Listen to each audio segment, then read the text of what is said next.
পুরের মুসুন্ডা এলাকায় ১৯ নম্বর জাতীয় সড়কে ঘটে গেল এক মর্মান্তিক সড়ক দুর্ঘটনা।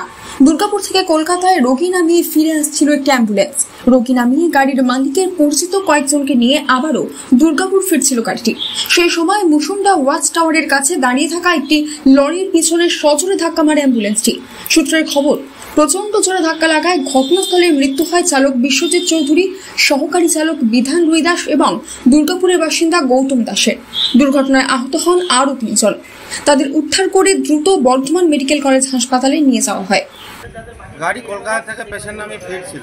আচ্ছা, ফেরার টাইমে পাল সিটের আগে, ঠিক জায়গাটা আমার জানা নেই, ওখানে আজাপুর, হ্যাঁ আজাপুর ফাঁড়ির সামনাসামনি কোনো ট্রাক লরি দাঁড়িয়েছিল। আচ্ছা, তার পিছনে গিয়ে অ্যাম্বুলেন্সটি ধাক্কা মারে। আচ্ছা, ধাক্কা মারার পর ৩ জন মারা গেছে, এইটুকু যেটুকু জানি। আমরা তো এখানে এসেছি থানাতে। কতজন ছিল গাড়িতে? হ্যাঁ, গাড়িতে ছিল অ্যাকচুয়ালি 6 জন। 6 জন, 3 জন মারা গেছে। 3 জন আশঙ্কাজনক অবস্থা ভর্তি নাকি?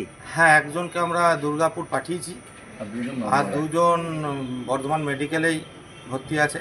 কন্ডিশন কেমন তাদের? কন্ডিশন যাদের দুর্গাপুর পাঠিয়েছি তারটা একটু গুরুতর কন্ডিশন, আর বাকি 2 জন যারা মেডিকেল কলেজে রয়েছে বর্ধমানে তাদের ঠিক আছে। তারা এখন মানে ফার্স্ট এড হয়েছে, ফার্স্ট এড হওয়ার পর এখন তাদের অবস্থা ঠিক আছে। পুলিশ সূত্রে জানা গিয়েছে, সম্ভবত দ্রুত গতিতে চলার সময় চালক ঘুমিয়ে পড়েন, যার ফলে গাড়িটি নিয়ন্ত্রণ হারিয়ে দাঁড়িয়ে থাকা লরির পিছনে ধাক্কা মারে। দুর্ঘটনার তীব্রতায় অ্যাম্বুলেন্সটি দুমড়ে মুচড়ে যায়। ঘটনার পর লরির চালক গাড়ি নিয়ে সেখান থেকে পালিয়ে যায়। পুলিশ ঘটনার তদন্ত শুরু করেছে। স্বভাবতই এই ঘটনায় এলাকায় নেমেছে শোকের ছায়া।